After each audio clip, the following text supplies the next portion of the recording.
कौरव पांडवांचं बिनसल्यानंतर कृष्ण भगवान परमात्म्याने मध्यस्थी करायचं ठरवलं.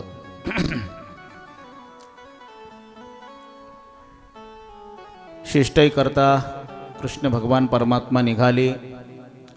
धर्मराजाला विचारलं, काय करू? जातो मी शिष्टाई करता, पण तुमचं काय म्हणणं आहे? नेमकं काय ठरवून येऊ? युद्ध करायचं नाही म्हणून सांगू की युद्ध करायचं म्हणून ठरवून येऊ? काय करू? देवाचं असं आहे बघा, तुम्ही काही सांगा, त्याला करायचं तेच करतो. त्याला करायचं तेच करतो, पण आपल्या हिताचं करतो, जीवाच्या हिताचं करतो. हित आम्हाला कळत नाही. अर्जुनाला रणांगणावरती अगोदर एवढा बढाया मारत होता, मी हे करीन, मी ते करीन, याला मारीन, त्याला मारीन, याला कापीन, त्याला तोडीन. फक्त रणांगणावर मला दिसावात नुसते ते. याच्याकरता तर मी सामुग्री तयार केली, तपश्चर्या केली, शस्त्र अस्त्राचा साठा जवळ करून ठेवला आणि सक्षम बनलोय. तिथं गेला झाला गलित गात्र. गांडीवम स्रंसते हस्तात त्वक्चैव परिदह्यते. अंगाला सगळा थरकाप सुटला, भयभीतपणा आला, भित्रेपणा निर्माण झाला. देव बोलायला लागले, अशोच्यानन्व शोच्यस्त्वं प्रज्ञावादांश्च भाससे गतासु न गतासुंश्च नानो शोचन्तु पंडितः. अरे लय पंडित सारखा बोलत होतास, कुठं गेलं तुझं पांडित्य? आता काय झालं? हातातला धनुष्य टाकून दिला, गलित गात्र झाला, मोह निर्माण झाला. हे माझे, मी त्यांचा आहे. कुत्र पोट भरतय, आम्हाला काय झालं? मग कुत्र्यासारखं जगलो तरी आम्ही जगूच ना. ह्यांना मारून आम्हाला काय मिळणार आहे? शेवटी किती केलं तर आमचेच, आम्ही त्यांचेच. मोह निर्माण झाला. मग भगवंताला शेवटी अर्जुनानं प्रार्थना केली, देवा एक काम कर, आता मला तर काही कळत नाही, मला संभ्रम निर्माण झालाय. शिष्येस्तेहम शाधी माम त्वं प्रपन्नम. मी तुझा आता शिष्य आहे देवा. जे योग्य आहे ते मला सांग, मला तर काही कळत नाही. मग जे योग्य आहे ते देव करून घेतो. देवाला युद्ध योग्य वाटलं, अर्जुनाकडून युद्ध करून घेतलं. शिष्टाई करता निघाले. धर्मराजाला विचारलं, धर्मराजानं सांगितलं, देवा युद्ध नकोय, काय करायचं युद्ध करून? आम्हाला 5 गावं जगण्यापुरती द्या म्हणावं बास. अर्धराज्य देतात का म्हणून बघ. नाहीच म्हटले तर 5 गावं बास, तेवढ्यात आम्ही 5 भाऊ पोट भरू. लागतंय किती पोटाला? ठीक आहे. नकुल सहदेवाकडे गेले. नकुल सहदेवा, काय देवा, निघालो शिष्टाईला, तुमचं काय म्हणणं? दादाकडे गेला नाही देवा तुम्ही?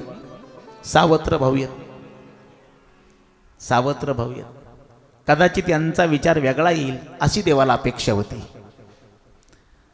देवाने नकुल सहदेवाला विचारलं, देवा दादाकडे गेला नाहीत काय? गेलो, दादाकडून आलो रे जाऊन तुझ्या.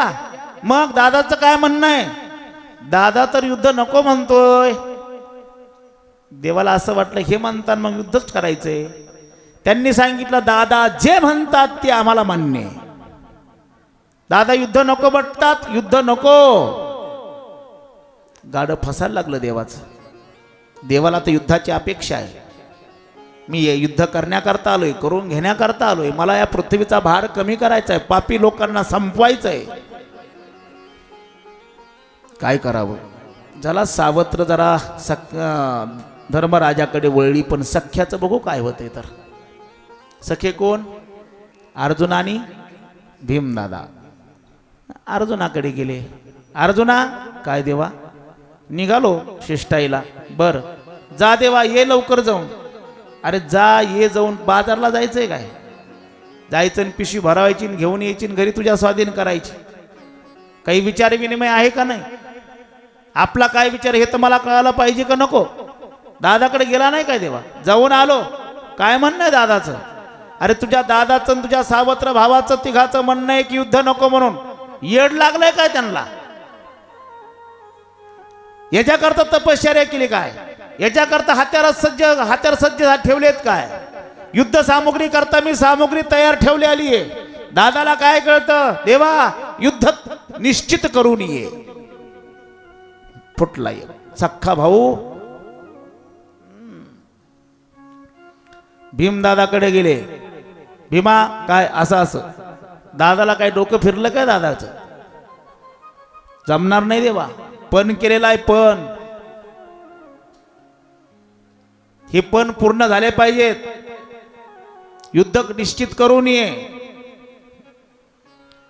2 तर झाले का आपल्या बाजूने, पण 3 त्या बाजूने. पारड जड आहे, बहुमत तिकडे आहे. आता काय करावं? द्रौपदीला विचारावं.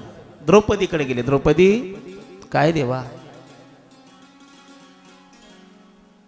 निघालो बक्षिष्टाईला. चाललाच देवा? हो ये मग जाऊ. अगं पण तुझं मत काय? माझं मत कशाला विचारतोस रे देवा? तू जा ना, त्या पांडवांना विचार ना. आलोय त्यांच्याकडून. मग तिघांचं नको म्हणून मत आलंय, दोघांचं होकार आलाय म्हणून तुझं काय मत आहे विचारावं. काय पटतंय तुला? हक्काने बोलणारी होती.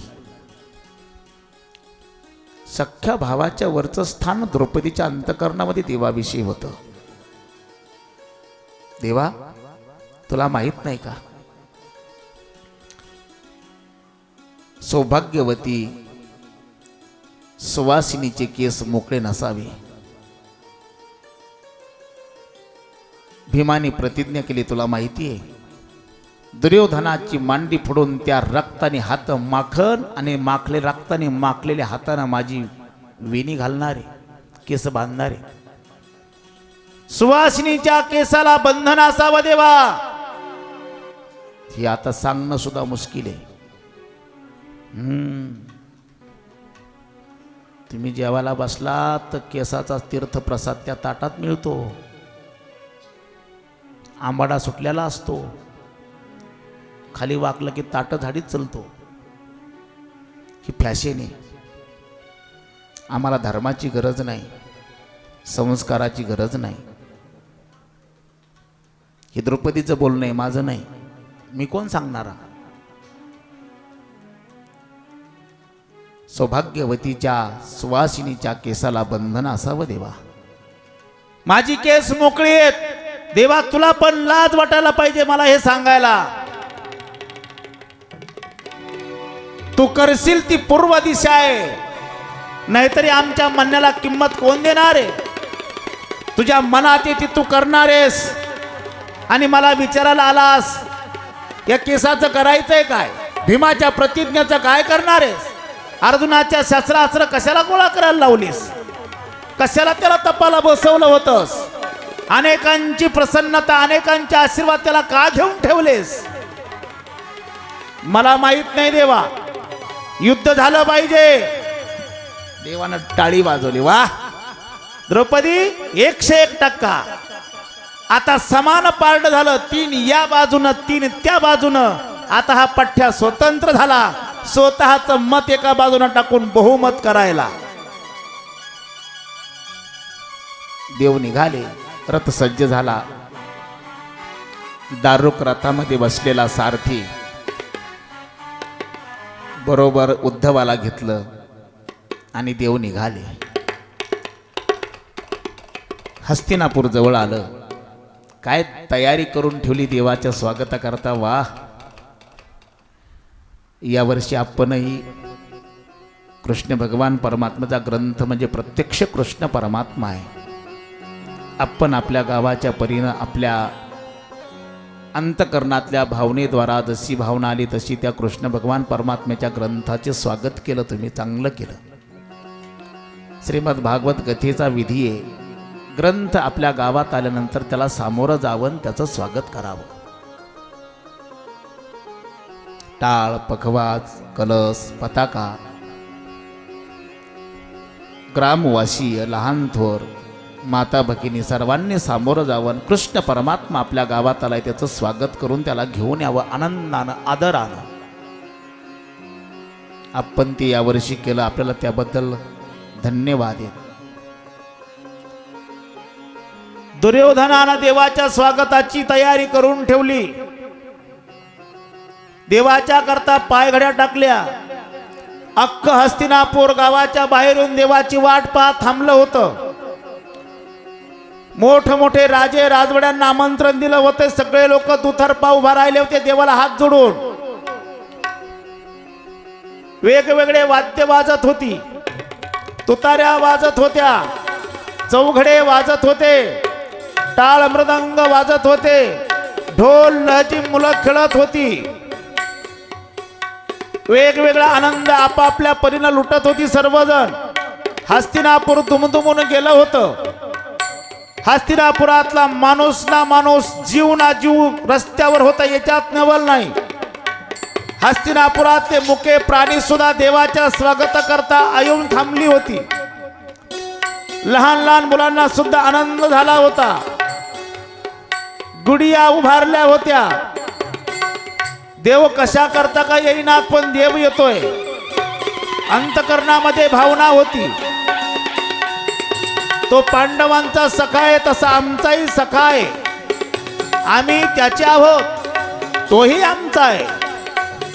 म्हणून त्याचं स्वागत केलं पाहिजे. किती झालं तर देव आहे. आपण जीव आहोत. जीवानं देवाचं स्वागत करावं, देवाचा आदर करावा. देवाचा आदर करा, जग आपला आदर करेल. जीवानं जीवाचा आदर करायचा नसतो, जीवानं जीवाला सल्ला द्यायचा नसतो. साधूचा आदर करावा, देवाचा आदर करावा. देवाला औक्षण करण्याकरता सर्व हस्तिनापुरातल्या राजवाड्यातल्या राजस्त्रिया सौभाग्यवती तत्पर होत्या. सोन्याच्या ताटामध्ये सोन्याचे दिवे लावले होते. वेगवेगळे सुगंधी द्रव्य आणले होते. जगात मिळतील तिथून वेगवेगळ्या प्रकारची सुगंधी फुलं आणली होती. हार तुरे आणले होते. जय्यत तयारी देवाच्या स्वागताची. एक साथ सर्वांनी टाळी वाजवायची. एक साथ, एक साथ.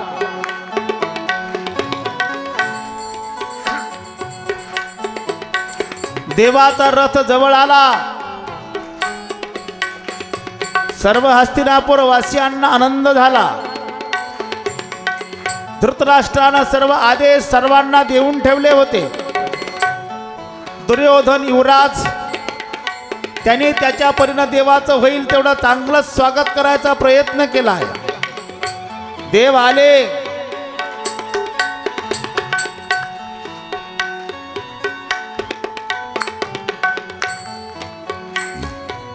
देव आल्याबरोबर देव रथातून उतरले. दुर्योधन पुढे सरसावला. सर्व लोकांनी देवाच्या अंगावरती पुष्प उधळण केली, पुष्प वर्षाव केला. दुर्योधन समोर गेला आणि देवाला आलिंगन देण्याचा प्रयत्न करू लागला. देवाने दुर्योधनाला आलिंगन दिलं नाही. देव माग सरले. का सरले असतील? दुर्योधन अवाक झाला. असे हात करून तसाच थांबला. देवाकडे एकटक लावून पाहू लागला. काय देवा, असं का? अरे मी पण तुझा सखा आहे, तू माझा सखा आहे. पांडवाने आमची भाऊकी पेशा वैर असेल, पण त्याचं तुला घेणं देणं काय? दे, भेट, आलिंगन दे. नाही दुर्योधना, सत्य कडू असतं, पण सत्य सत्य असतं. का देवा, कशामुळं? दुर्योधना, हे हृदय फक्त भक्तांच्या करता आहे. ज्याच्या अंतकरणात माझ्या भक्ताविषयी कपट आहे त्याला हे हृदय कधी मी लावत नाही, देत नाही. माझे पांडव भक्त आहेत आणि त्या पांडवाचा द्वेष तुझ्या अंतकरणामध्ये भरलेला आहे. म्हणून मी तुझ्या आलिंगनाला करता मी सामोरं येणार नाही. चल, स्वागत केलंस, तुला धन्यवाद आहे. पुढं देवाला आणलं. वेगवेगळे वाद्य वाजत, नाचत, खेळत, बागडत देवाचं स्वागत करत करत करत करत राजद्वारात आले. देवाचा सर्वांनी जय जयकार केला.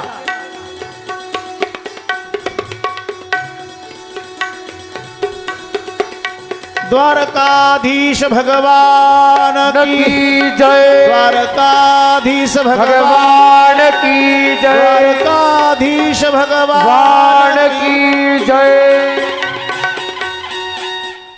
राज दरबारामध्ये सर्व आनंद उत्सव स्वागताचा झाला. देवाचं स्थान देवाला दिलं, देवस्थानापन्न झाले. धृतराष्ट्राला देवाने नमस्कार केला. राजा आहे, व्यवहार सांभाळला पाहिजे. धृतराष्ट्रानं देवाचं शब्द सुमनानं स्वागत केलं. बसण्याची आज्ञा देवाला दिली. देव शिष्टाई करता आलेले. देव बसले आणि समोर प्रस्ताव मांडला. दुर्योधनानं सांगितलं, देवा तुम्ही शिष्टाई करता आलात, काय म्हणणं आहे पांडवांचं? दुर्योधना, पांडवांचं म्हणणं आहे की आम्हाला आमचं अर्धराज्य द्यावं. अर्धराज्य सांगितलंय? होय.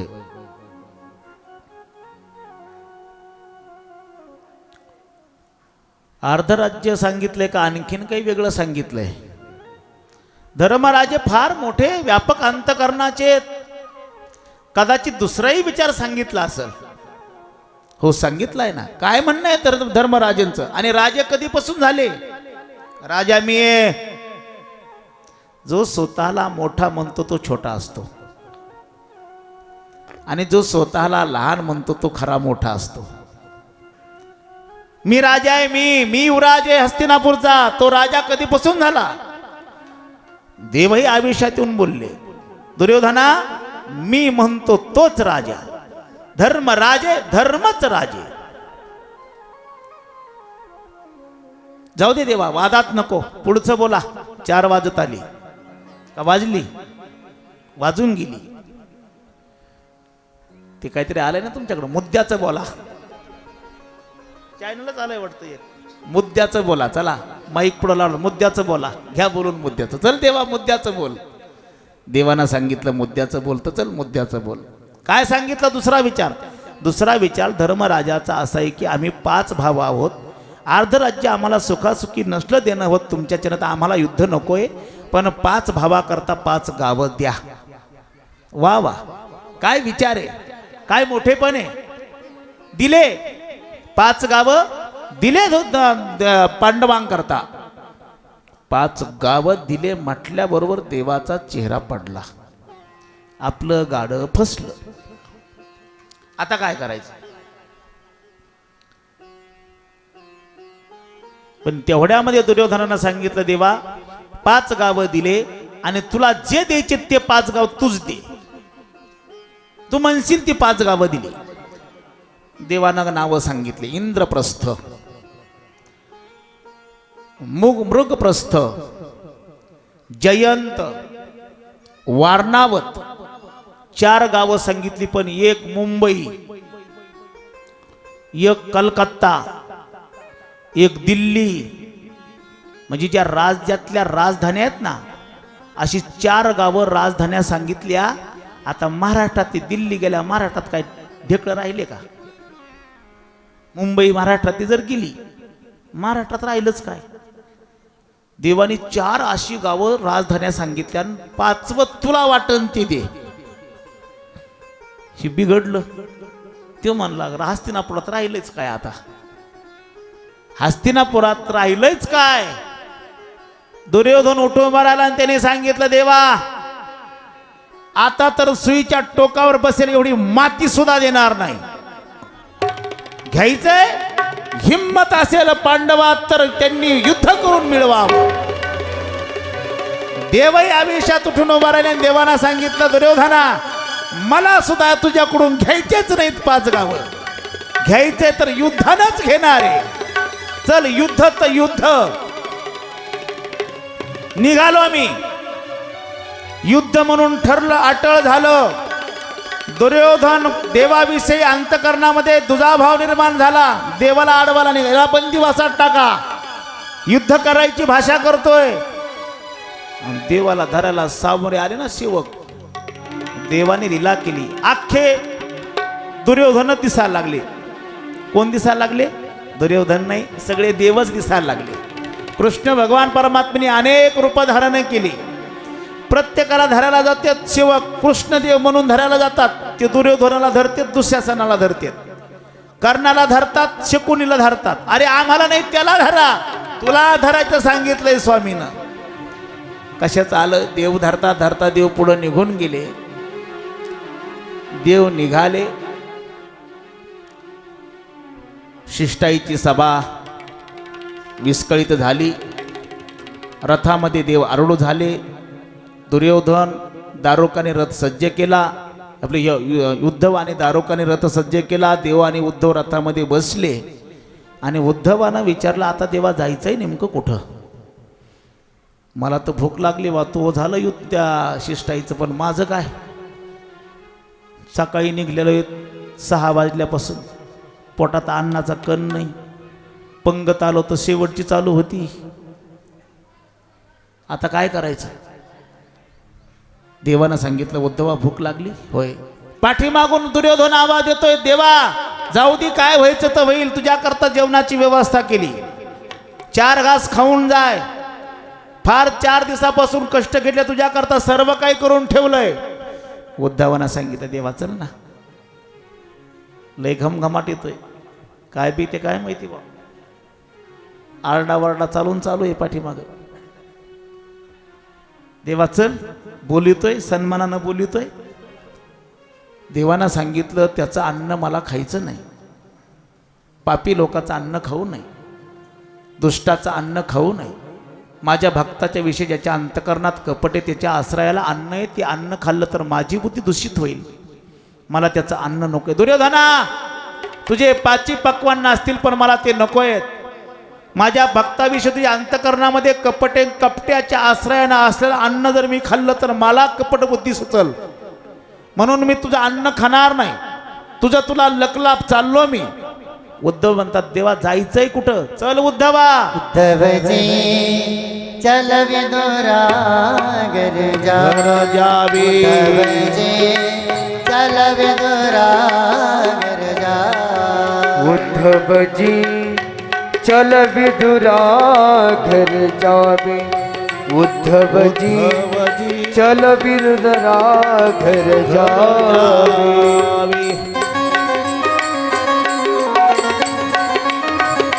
हरि बोल. शबरी के बेर सुदाम जी की चावल, शबरी के बेर सुदाम जी की चावल, रुच रुच भोग लगाए. उद्धव जी चल विदुरा घर जावे, उद्धव जी चल विदुरा घर जावे, चल विदुरा घर जावे. शबरी के बेर सुदाम जी के चावल, शबरी के बेर सुदाम जी के चावल, रुचि रुचि भोग लगावे. उद्धव जी चल विदुरा घर जावे, उद्धव जी चल विदुरा घर जावे, उद्धव जी चल विदुरा घर जावे. गोपाल कृष्ण भगवान की जय जय श्री राधे श्याम. एवढी गर्दी होती हस्तिनापुरात. कृष्ण भगवान परमात्मा रथात चढले आणि रथ हस्तिनापुराच्या बाहेर आला. आणि हस्तिनापुराच्या बाहेर रथ आल्यानंतर उद्धवाला इशारा केला देवानं, उद्धवा भूक लागली म्हणतोस? हो ना देवा, भूक लागली. तुला जेवायचंय, चल माझ्या भक्ताच्या घरी तुला नेतो. कुठे तुझ्या भक्ताचं घर? हस्तिनापुराच्या बाहेर आहे, झोपडं आहे, झोपडं. आणि तो हस्तिनापुराचा महामंत्री आहे, त्याचं झोपडं आहे. ग्रामपंचायतच्या सदस्याला सुद्धा नाही राहिलं ते आता. पण हस्तिनापूरच्या महामंत्र्याचं झोपडं अजून बी भागवत म्हणते झोपडंच आहे. तिथं गेले, झोपडीच्या पुढं रथ उभा केला, ताटी लावलेली होती. भगवान गेले,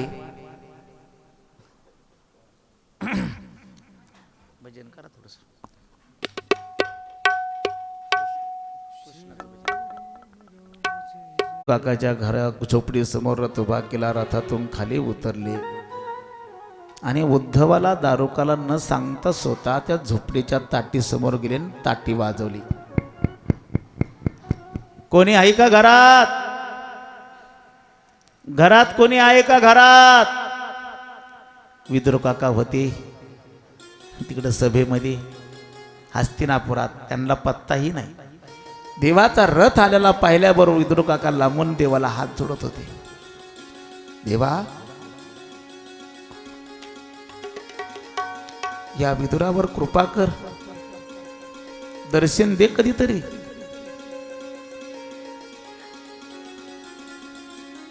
मर्यादेनं जीवन जगणारा म्हणजे साधू असतो. विदुर काका हस्तिनापुरामध्ये घरी देव आले, ताटी वाजवली, काकी स्नान करत होत्या. कोण आलंय, कोण कुणास ठाऊक आवाज देतय, तशाच उठल्यानं आवाज दिला, कोण आहे? विदुर काकाच्या पत्नीचं नाव सुलभा. काकी, कारण हे काका विदुर काका आणि मग ह्या कोण? काकी.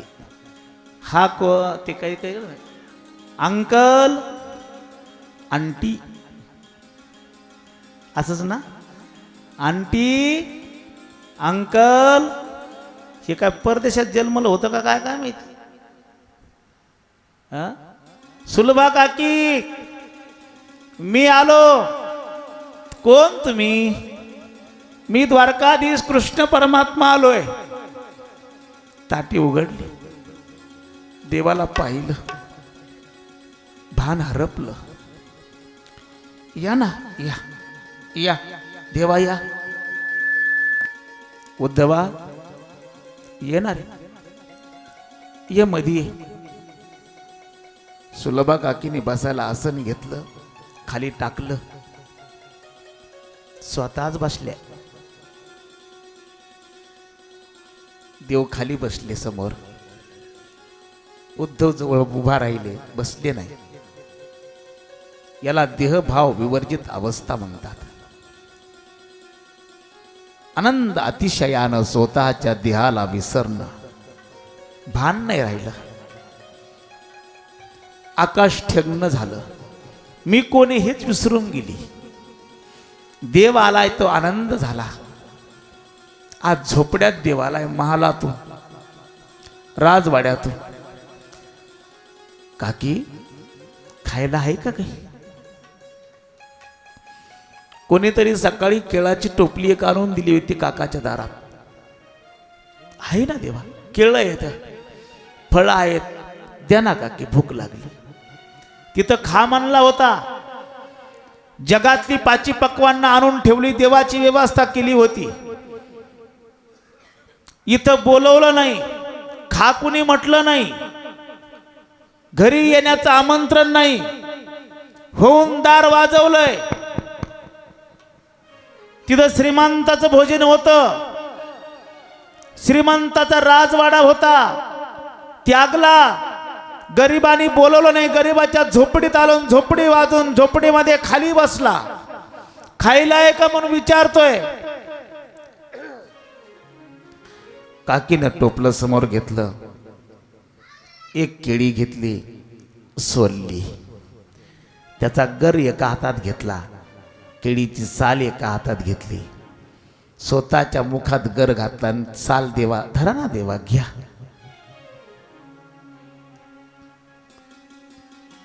देवानंही ते घेतलं.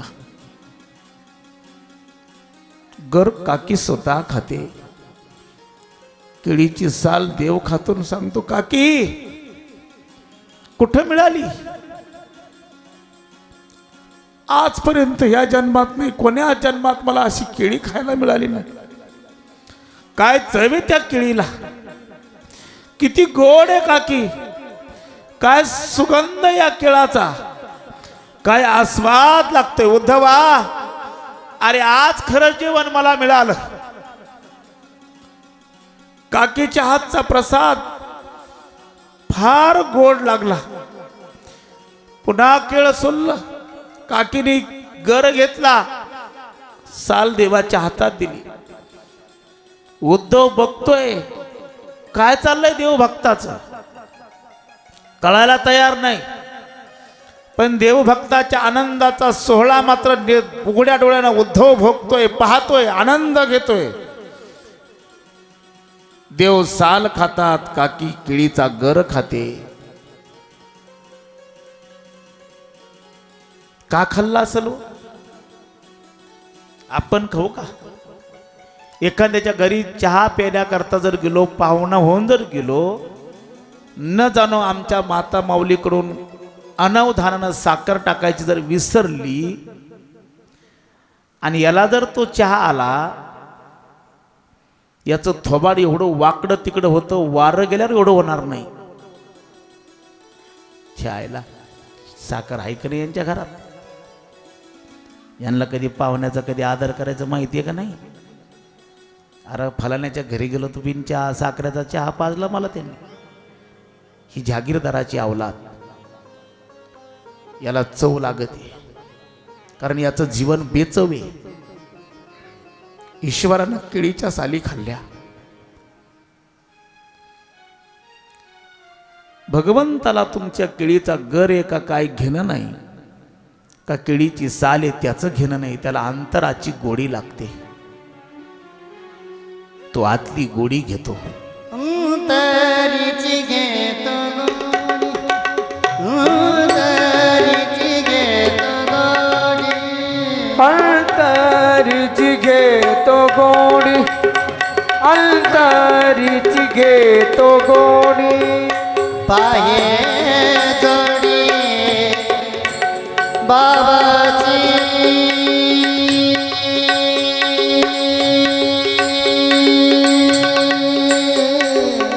पाहे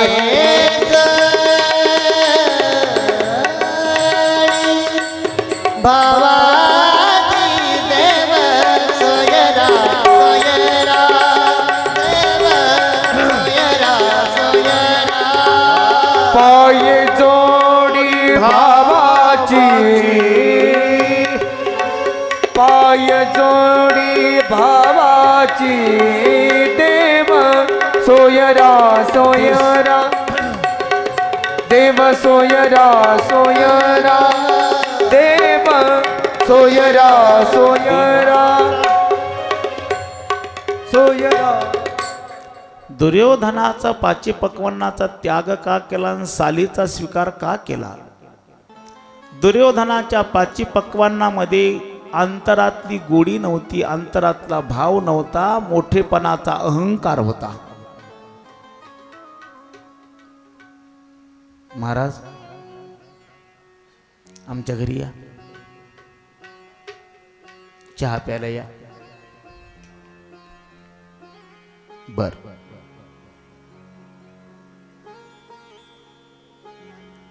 घरी गेल्यानंतर सांगायला सुरुवात होती. महाराज काय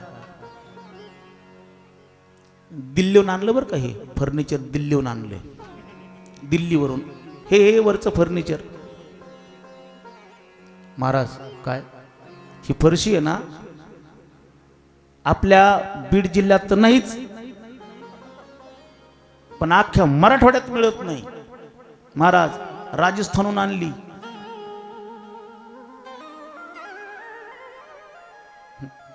महाराज कुलूप आहे ना, अमेरिकून आणले. हा भाव एक अहंकार आहे. दुर्योधनाकडे पाची पक्वान्न सांगितलं, देवा अरे स्वर्गात मिळाल नाही पाची पक्वान्न, अशी तुझ्या करता व्यवस्था करून ठेवली, लाथ मारून चाललास माघारी हो. काय व्हायचं ते होईन, आमच्या भावाचं होईल, तुला काय घेणं देणं? ते तुझ्या आत्याची मुलं तर आम्ही काय वैरी आहेत का तुझे? चल येन जेवण कर. हा अहंकार होता. देवाला अहंकार चालत नाही. देवाला निरहंकारी जीवन लागतं. दिगंबर देव येडे नव्हते. गंगा थांब, काय जीवन जगलाय महात्मा. भाकरीची पाटी घेऊन चालली. थांब खाली ठेव. आमच्याही माता माऊलीला माहिती होतं खाली पाटी टाकावी. सरक तू बाजूला. थांबा ना देवा, मी देते ना. ताटात देते, भाजी देते, भाकर देते, लोणचाची फोड देते. सरक तू सरक, मला येतं घेता. स्वतःच्या हाताने भाकरीची गाठ सोडावी गठुड्याची. एवढाच तुकडा घ्यावा. देवा ऐका ना, ताटात देते तुम्हाला, बसून खा. तू सरक. बाजूला सरकावा. एवढा तुकडा घ्यावा आणि भाजीच्या भांड्यात तो तसाच बुडावा. जा तू जा. पोरांना भुका लागली असेल, जा. का घेतला असेल? कुणाच्या दारात का मोघम जात नसतील? बोलवल्यावर जात नव्हते. रस्त्याला चालल्यावर हाका मारावी. अंतरातली गोडी घ्यावी. ज्याच्या अंतकरणात आपल्याविषयी प्रेम आहे त्याच्या जवळचा भाकरीचा तुकडा शिळा खावा. तो अमृतासारखा आहे. श्रीमंताच्या घरचं पाची पक्वान्न खाण्यापेक्षा गरीबाच्या घरचं विष खावं ते आपल्याकरता अमृत आहे. काकीच्या हातची केळीच्या साली देवानी खाल्ल्या. विदुर काकाला कोणीतरी सांगितलं, काका रथ तुमच्या घराच्या दिशेनं चाललाय. काय? हो, मी पाहिला डोळ्यानं आत्ता. पण तुम्ही घरी नाहीत, मला कल्पना होती म्हणून मी तुमच्याकडे आलोय. काका तुमच्या घरी देव गेलाय वाटतं. नाही रे, असं नाही होणार. हो ना, अरे देव रागाने गेलेत. माझ्या घरी कशाला जातील गरीबाच्या? एवढं मोठं श्रीमंत जर आज बळा सोडा माझ्या झोपड्यात तिकडं. हो ना काका, तुम्ही बघा. काका पळत गावाच्या हस्तिनापुराच्या बाहेर आले. लांबून नजर टाकली तर रथ दिसला.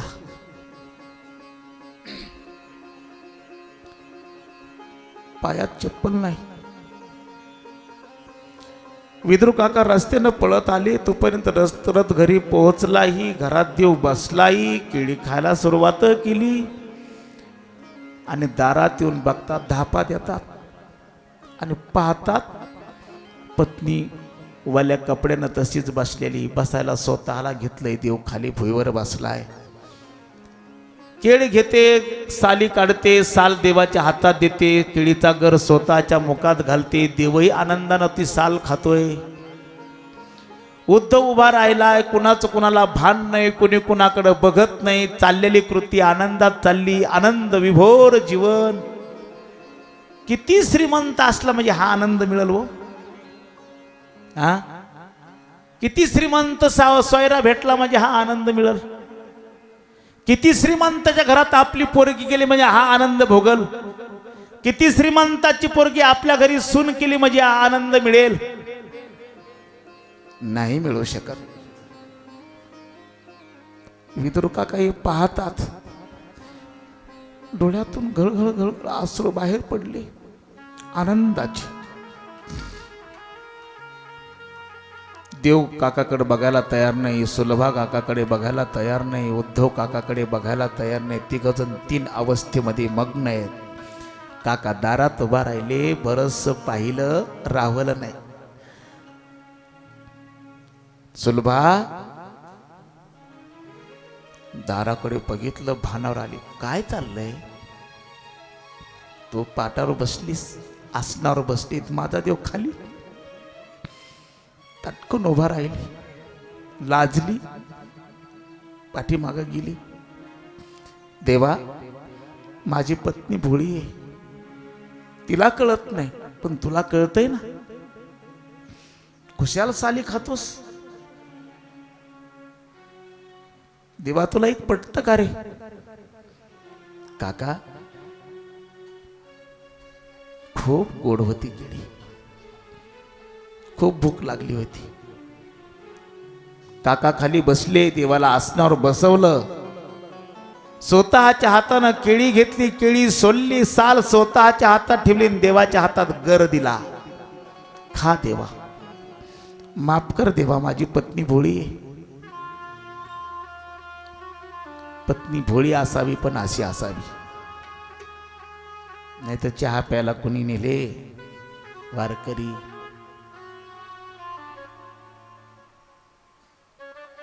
चहा कर बरं 2-4 कप. बरे आणले माया मुळावर.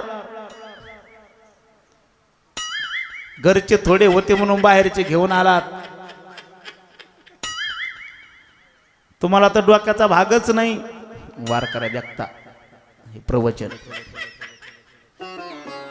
साखरेचा डबा आदळा तिच्या माड्यावर घ्या. अरे तो माईक आहे का रे? म्हणलं साखरेचा डबा आहे काय? हाय का साखरेचा पत्ता? भोळी ही भोळी आहे का? ही चतुर आहे, चतुर. देवा माझी पत्नी भोळी, माफ कर. केळ घेतलं देवाने, गर घेतला हातात, मुखात घातला. काका चव नाही आला. पहिली केळी द्या, पहिली. ही केळी नाही, चवदारच नाही देवा. काका काकीने दिलेली केळी होती, चवदार होती. त्याच्यामध्ये मन ओतलेलं होतं. आणि आता दिलेल्या काकाने केळीतलं मन काढून घेतलेलं होतं. मनातून जर आमच्या माता माऊलीने स्वयंपाक केला तर तिने कसाही करू द्या, गोडच लागतो. पण मनात जर हा भाव आला की घरचे थोडे होते म्हणून हे आणले, हे गेला काही करा, तो तिखटच होतो. त्याला चव राहत नाही, बेचव होत. भाव महत्वाचा आहे. आपलं घर कसंही असू द्या, प्रेम महत्वाचं आहे. जगणं आपलं गरिबीतलं असू द्या, मनातले विचार श्रीमंत ठेवा. श्रीमंताच्या घरात जो आनंद मिळणार नाही, तो गरिबाच्या झोपडीत आनंद मिळतो. गरिबाच्या घरात झोपडीत समाधान प्राप्त होतं, ते श्रीमंताच्या घरात मिळत नाही. भाव महत्वाचा आहे. काकानी केळं खाऊ घातले, तेवढ्यामध्ये काकाला देव म्हणतात, काका जेवायसाठी आलोय मी. किती केळं खाऊ आता? जेवायचे देवा. हो देवा, तिथं इतकं मोठं ठेवलंय तुझ्या करता, तू इकडं आलास. देवा खरं सांगू? सांग ना. 3 दिवस झाले देवा, चुलच पिटली नाही.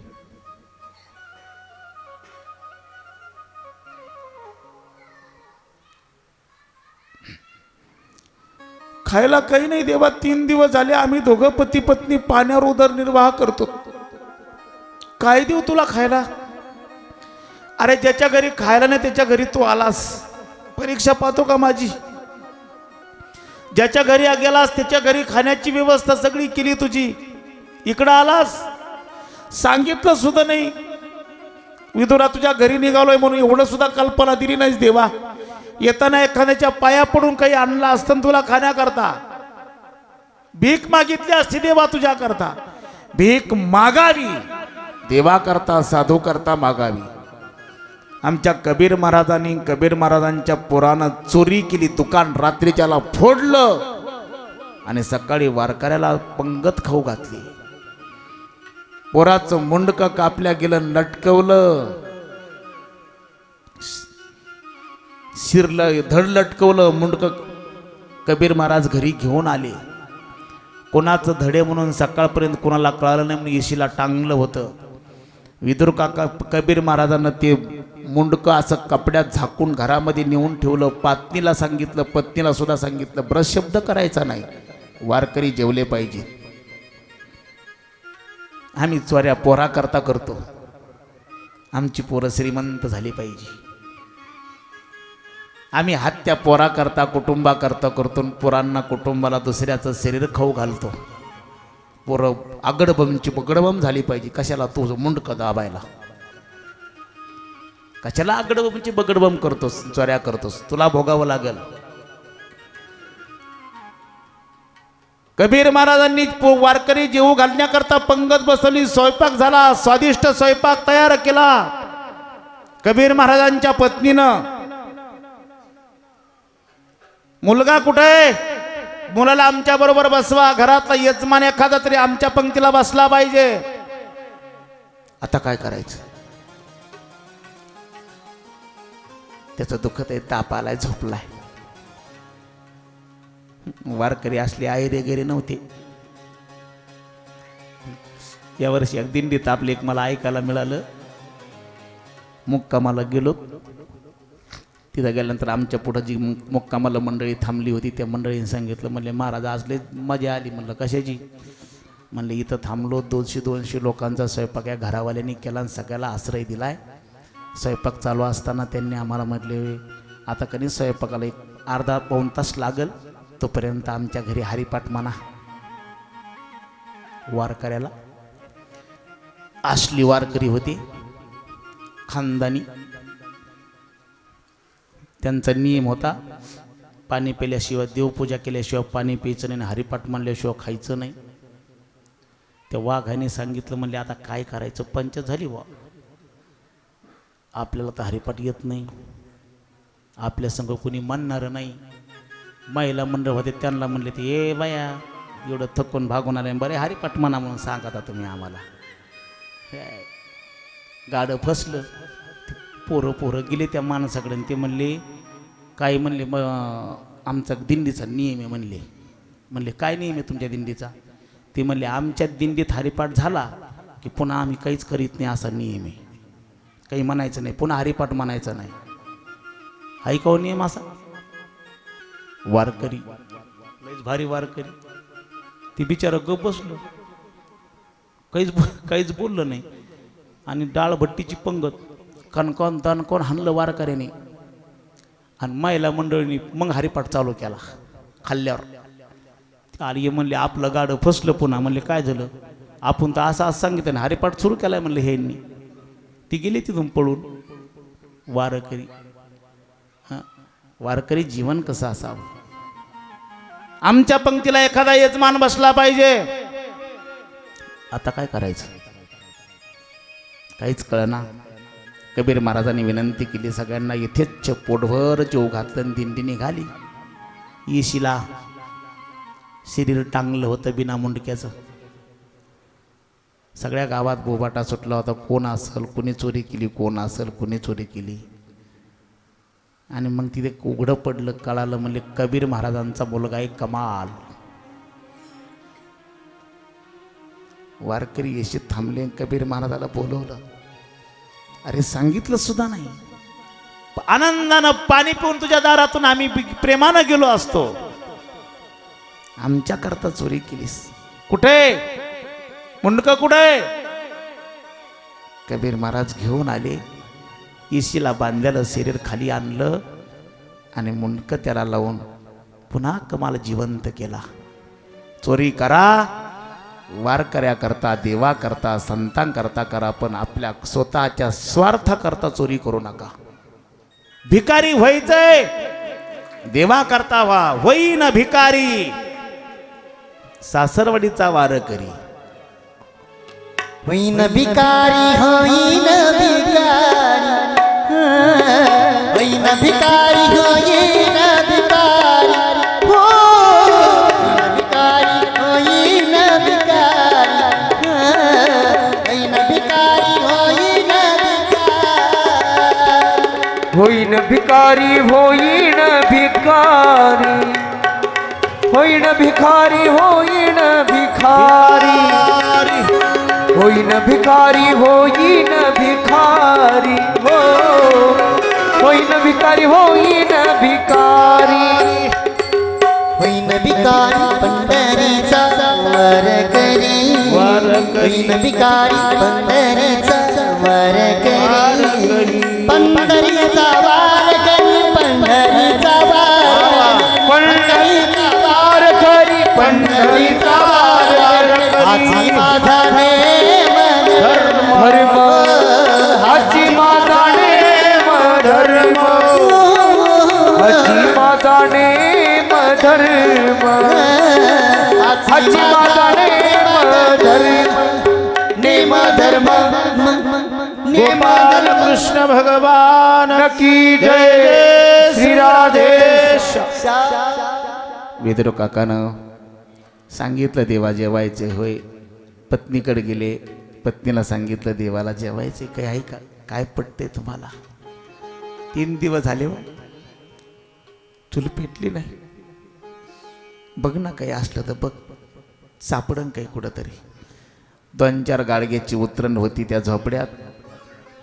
इकडे या, तुम्हाला मी दाखवते. पहिलं गाडगं काढलं काही नाही, दुसरं काढलं काही नाही, तिसरं काढलं काही नाही, चौथं गाडगं काढलं आणि सगळ्यात खालचं बुडातलं गाडगं, त्याच्यात मुठभर कान्या दिसल्या. हा बघा एवढ्या कान्या आहेत बाया, एवढ्या तेवढ्याच कर देवा, घरात काही नाही, मुठभर कान्यात. अरे काका बियल भरपूर झाल्या, मला पुष्कळ झाल्या. द्रौपदीच्या भाजीच्या पानानं तृप्त झालो, तुझ्या मुठभर करेनं तृप्त होणार नाही का? दे काकी, शिजवा त्या आणि खातो मी आनंदानं. पातेलं भर पान टाकलं, त्याच्यात घागर भर पान टाकलं, मुठभर कण्या टाकल्या, खळखळ खळखळ खळखळ उकाळल्या. खायला देवाला पात्र नाही हो, ताट नाही. केळीचं पान आणलं काकाने, दिलं देवाच्या पुढं. वरून वाचल्या तर त्या खाली लागल्या व्हायला दुसरीकडंच. गंगा यमुना सरस्वती प्रयागराजचा संगम सुरू झाला. देवाने 2 हात होते तर 2 हाताने आवरणात दुसरे 2 हात प्रगट केले. 2 हातानं ते पात्र धरलं, 2 हातानं मिटका मारून सुरू केलं खायला. देवाने आनंदानं देवानं कण्या खाल्ल्या.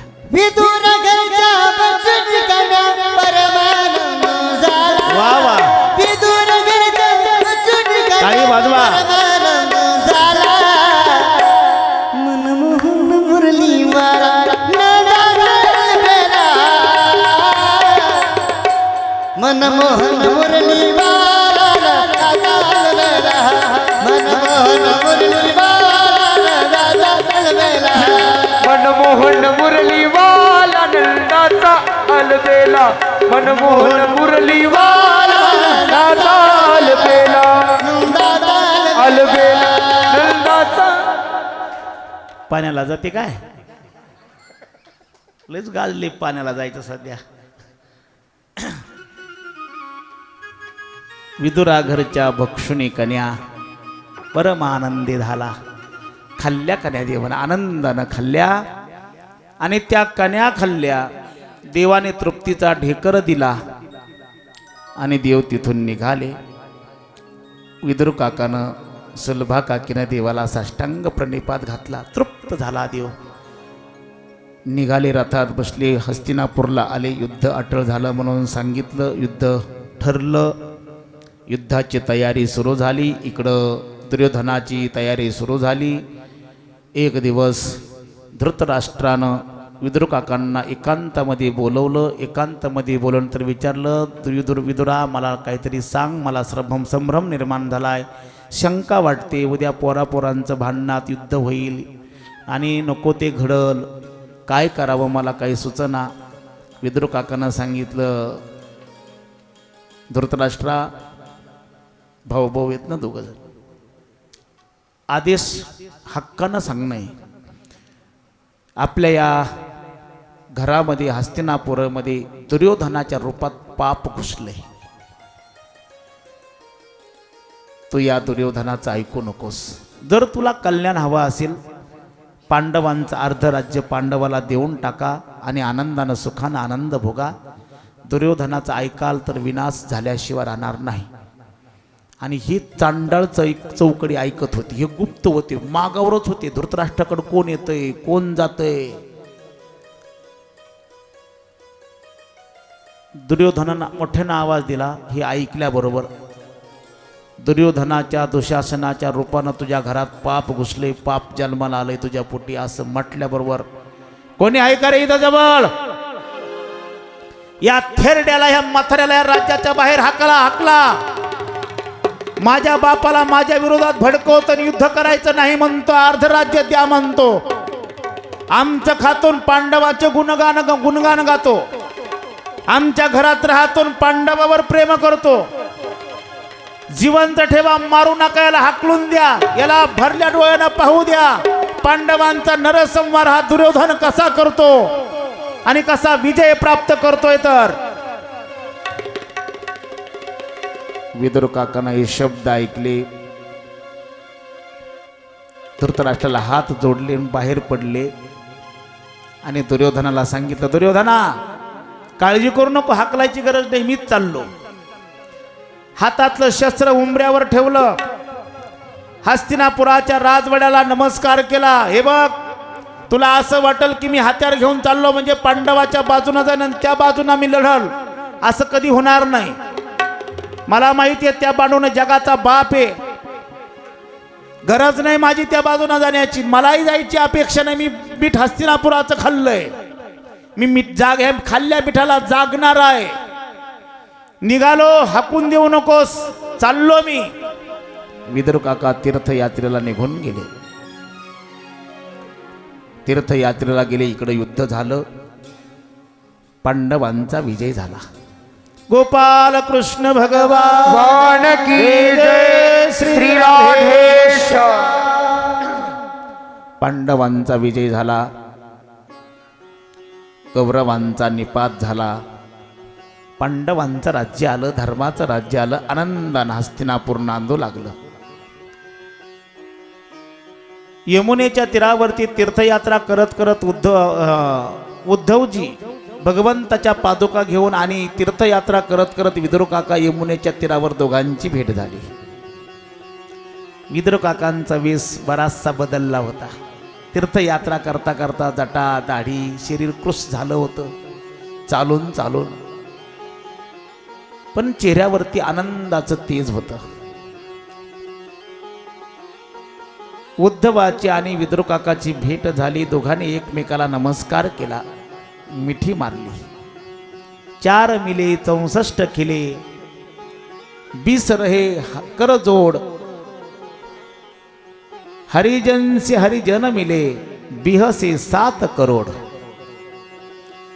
साधू साधूला भेटला की हरी 4 मिले, यांचे 2 हात त्यांचे 2 हात, जय हरी.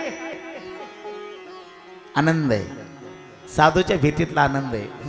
आपल्यातल्या आपल्यात भेटा राम राम रॅम रॅम, एकण्या तोंडाचं इकडं वाकडं तोंड करत. साधू मिळाला साधूला. 4 मिले 64 खिले, आनंदानं राम राम. याचे 32 दात त्याचे 32 दात, हसले. 64 खिले, 20 रहे करजोड. याचे 10 बोट त्याचे 10 बोट.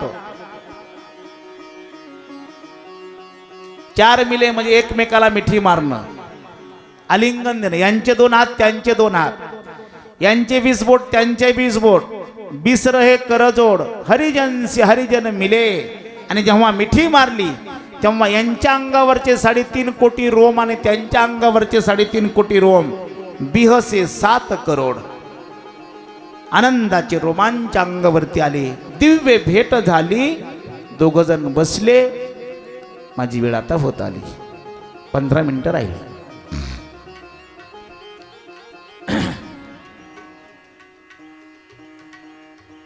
विदुर काकाची आणि उद्धवाची भेट झाली आणि विदुर काका विचारू लागले, उद्धवा काय काका? पादुका देवाच्या आहेत, कृष्ण भगवंताच्या. बर, युद्ध झालं असेल, पांडवांचं राज्य आलं असेल. खूप दिवस झाले ते काका यात्रेला येऊन. हो झालं दा काका, युद्ध झालं, पांडवांचं राज्य आलं, कौरवांचा पाप्यांचा संहार झाला. पृथ्वी आता आनंदात नांदते. उद्धवा, देवाला फार आनंद झाला असेल. भक्ताचं राज्य आलं देवाच्या. देवाचं बरं आहे ना? उद्धवानं खाली मान घातली, कंठ दाटून आला, डोळ्यातून गळगळ गळगळ धारा वाहू लागल्या. काकांनी विचारलं, उद्धवा काय झालं? मी तर चांगलं विचारलंय, देवाला आनंद झाला असेल. देव आनंदात आहे ना? देवकी वसुदेवाचं बरं आहे ना?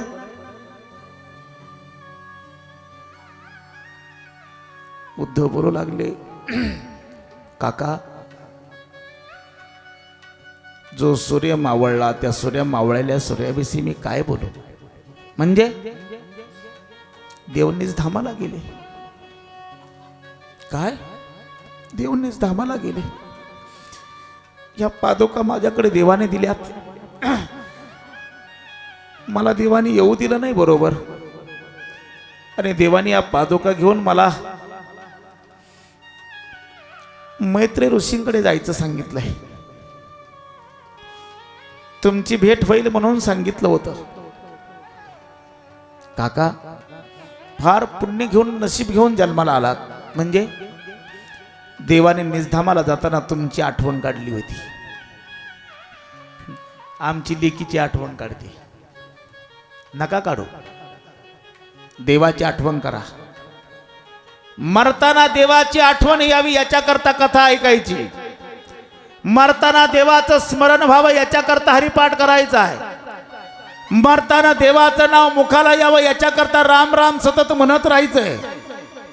संसार पुढं दिसू नये याच्याकरता देवाची वारी करायची. याच्याकरता कीर्तन भजन करायचंय, देवपूजा करायची. मरताना आपले पोरं पुढं दिसू नये, आपला देव पुढं दिसावा याच्याकरता परमार्थिक जीवन जगायचंय. परमार्थिक लोकांच्या सहवासात राहायचंय. खरंच ज्याला जीवनाचं सार्थक करून घ्यायचं त्यांनी संपत्ती पुढे आणण्यापेक्षा देव पुढे आणावा. आपली खरी संपत्ती देव आहे. आपल्या घरी धन काय? अरे दुर्योधनाच्या घरी सर्व ऐश्वर आहे. विदुर काकाच्या घरी काय? धन घरी पांडुरंग. त्यांच्या घरी पांडुरंग धन आहे. झोपडं होतं पण झोपड्यात दैवी संपत्ती होती. अभयम सत्व संशुद्धिर ज्ञान योग व्यवस्थिती दानम दमश्च योगश्च स्वाध्यायस्तपार्जवम. दान धर्म अभय ही दैवी संपत्ती आहे. भांडे कुंडे घर दार शेती वाडी ही संपत्ती नाही. हा बारदाना आहे. हा मावळणारा आहे. हा गोत्यात आणणारा आहे. पोराचं स्मरण करून जर मरण आलं तर आपल्याला पुन्हा जन्माला यावं लागेल. पोरीचं ध्यान करून मेलात विरहात पुन्हा पुरीच्या भेटी करता जन्माला यावं लागेल. अरे जड भरत राजा हरणी गर्भा गेला घाला तो घातला वासनेने. जन्म घेणे लागे वासनेच्या संगे. मरताना जर या धनामध्ये पोरामध्ये नात्या गोत्यामध्ये धन संपत्तीमध्ये घरादारामध्ये जर वासना गुंती तर पुन्हा जन्म आहे. पण परमात्म्याच्या ध्यानात जर आपला देह पडला तर मुक्ती आहे. परमात्मा रूपत आहे. कृष्ण रूपत आहे. देव निजधामाला निघाला जगाचा बाप. काय पुण्य केलं आमच्या विदुर काकानं विदुर काकाच्या पत्नीनं. देव निजधामाला निघालाय. उद्धव अर्जुन धाय मोकलून रडतायत. उद्धवनी पाय धरले, देवा मी तुझ्याशिवाय जगू शकत नाही. लहानपणापासून उद्धव देवाच्या सहवासात आहे. उद्धव देवाच्या द्वारकेतला सल्लागार मंत्री आहे. नीती धर्माचं ज्ञान उद्धवाला आहे. एकनिष्ठ जन्मल्यापासून देवाचं वेड त्या उद्धवाला आहे. उद्धव सामान्य नाही. लहान वयामध्ये भातुकलीचा खेळ खेळायचं वय त्या टायमाला त्याने उद्धवानी दगडाचा कृष्ण करावा.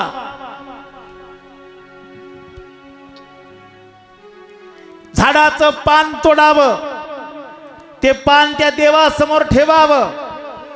बारकाले दगड गोळा करावे ते लाडू येत म्हणून त्या पानावर ठेवाले. देवाला नाही बघ ते दाखवावा.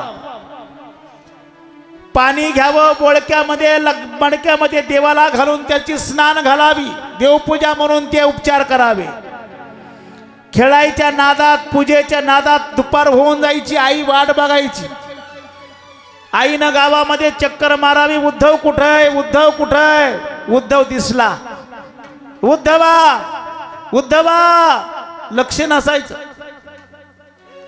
आमचे पोरं खेळतात मोबाईल गेम घाल गोळ्या मारता येते. मग म्हातारपणी म्हातारा माथेरला गोळ्या घालून काय खेळ चालले.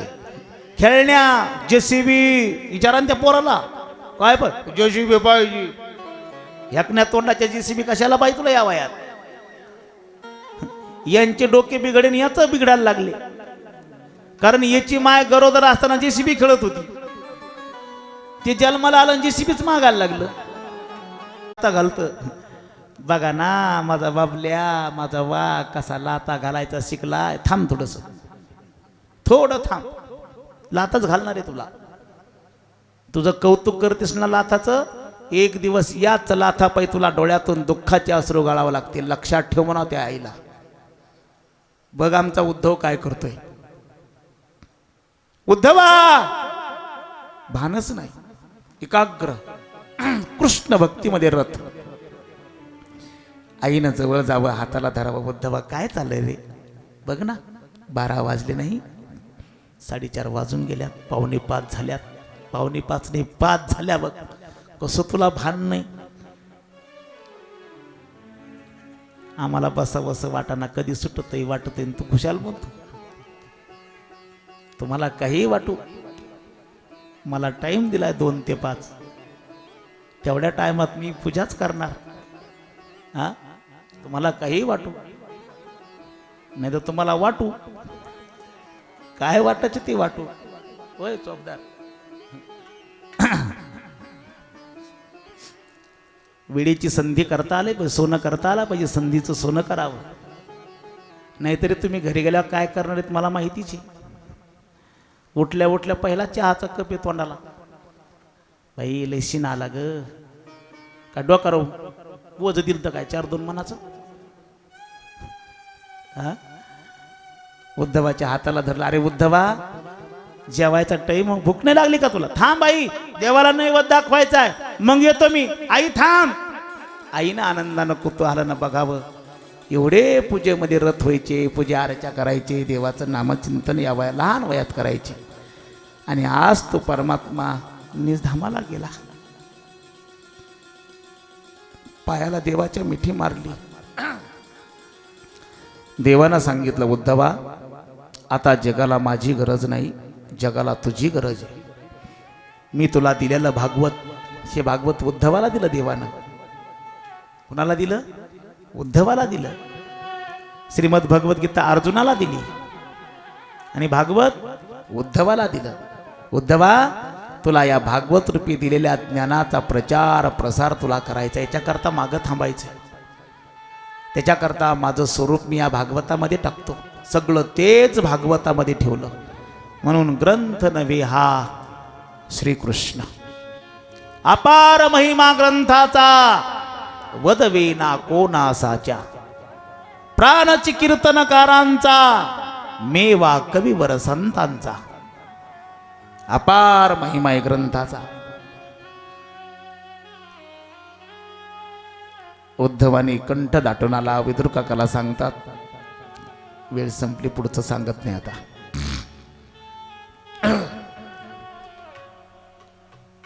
काका,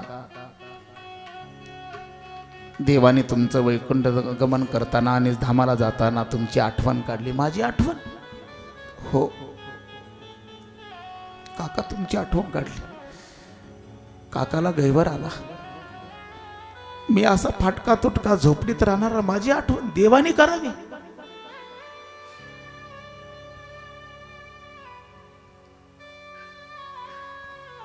पोराच्या डोळ्यात देखता बाप मरतून पोरग दारू पिऊन पुशाला येऊन बसतय. कुठं चाललाय आमचा संसार?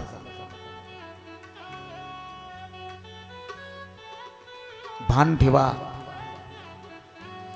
आचरण शुद्ध जीवन जगा. जग माती करायला बसलंय, आपली माती करून घेऊ नका.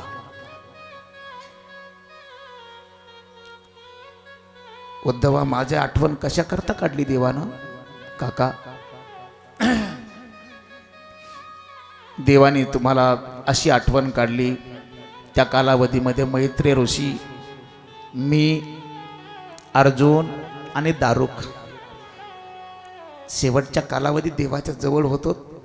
मैत्रेय ऋषीला देवाने ज्ञान दिलं, मला भागवताचं ज्ञान दिलं. आणि मैत्रेय ऋषीला ज्ञान दिल्यानंतर देवाने तुमची आठवण काढली. मैत्रेया, उद्धवा, उद्धवा, तुला माझ्या विदुराची भेट होईल हे तेव्हा सांगून ठेवलं होतं. ती आज यमुनेच्या तीरावर भेट झाली. आणि मैत्रेय ऋषीला सांगितलंय, मैत्रेया, उद्धवाची भेट होईल, पण उद्धवाला माझ्या विरहामुळं शब्द फुटणार नाही, कंठ दाटून येईल. त्याला ज्ञान देता येईल, पण देता येणं भावने आरी जाऊन देता येणार नाही. म्हणून माझ्या विदुराच्या ज्ञानाची जबाबदारी तुमच्यावर सोडतो मैत्रेय. मी आयुष्यामध्ये राम अवतारामध्ये एकदा जेवलो आणि कृष्ण अवतारामध्ये एकदाच जेवलो. किती? एकदाच जेवलो. राम अवतारामध्ये शेबरीचे बोर खाल्ले तेव्हा तृप्त झालो होतो, पुन्हा जेवलोच नाही, पोटच भरलं नाही. आणि द्वापार युगामध्ये कृष्ण अवतारामध्ये विदुराच्या कण्या खाल्ल्या, तृप्तीचा ढेकर दिला. पण माझ्या विदुराला माझ्याच्यानं काही देणं झालं नाही. तेवढं माझ्या विदुराला ज्ञान द्या. विचार करा,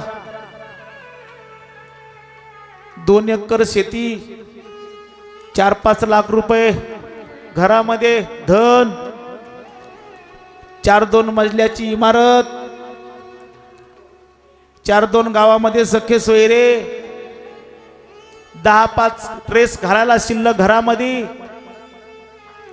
एवढ्यामध्ये आपल्या छात्या फुगतात. तरी म्हणतो माझ्यासारखा गावात ज्ञानी कुणी नाही. लय मोठी परंपरा आहे माझ्या गादीची, कुटुंबाची परंपरा चालवायची. अरे या विदुराकडे काय कमी होतं? हस्तिनापूरचे मंत्री होते, मंत्री त्यांना ज्ञान दे म्हणून देवानं सांगितलं. त्या देवा विदुराच्या कन्या मी खाल्ल्या, पण त्याला काही देऊ शकलो नाही. म्हणून विदुर काका, तुमच्या ज्ञानाची व्यवस्था मैत्र ऋषींकडे केलेली आहे. मैत्रेय ऋषी ऋषिकेश हरिद्वार या ठिकाणी राहतात, कुटिया करून राहतात. तुम्ही तिथं जा आणि तुम्हाला ज्ञान घेऊन तुमचं जीवन कृष्ण रूप बनवा. कृष्णार्थ, कृष्ण सार्थकता, कृष्ण रूपता तुमच्या चित्ताला करून घ्या. विदुर काकाला कंठ दाटून आला, वक्ष हमरला फोडला. विदुरा काका, उद्धवा, माझी आठवण देवाना काढली. एवढा मोठा मी नाही रे, पण माझी आठवण निर्धामाला जाताना. उद्धवाचा कंठ दाटून आला, देवाची आठवण झाली. दोघही आपापल्या नेत्राच्या अश्रूंना वाट करून दिली, मन मोकळं केलं. पुन्हा दोघांनी एकमेकाला नमस्कार केला, सुखदुःखाचं बोलणं झालं. आणि विदुर काका मैत्र ऋषींच्या भेटीला निघाले. उद्धवजी वृंदावनामध्ये इकडे तिकडे फिरू लागले, तीर्थयात्रा करू लागले. मैत्र ऋषींकडे गेले, साष्टांग दंडवत मैत्र ऋषींना घातला, समोर बसले. मैत्र ऋषींना देवाची आठवण झाली. उद्धव, विदुर काका, देवाने मला सांगितलं होतं तुम्ही येणार आहेत माझ्याकडे. देवाने सांगितलेली जबाबदारी पार पाडतो. आज तुम्हाला पूर्णत्व देतो, ब्रह्म रूप देतो, रूपता देतो. देवाने जे मला दिलं ते तुम्हाला देतो. विदुर काकाला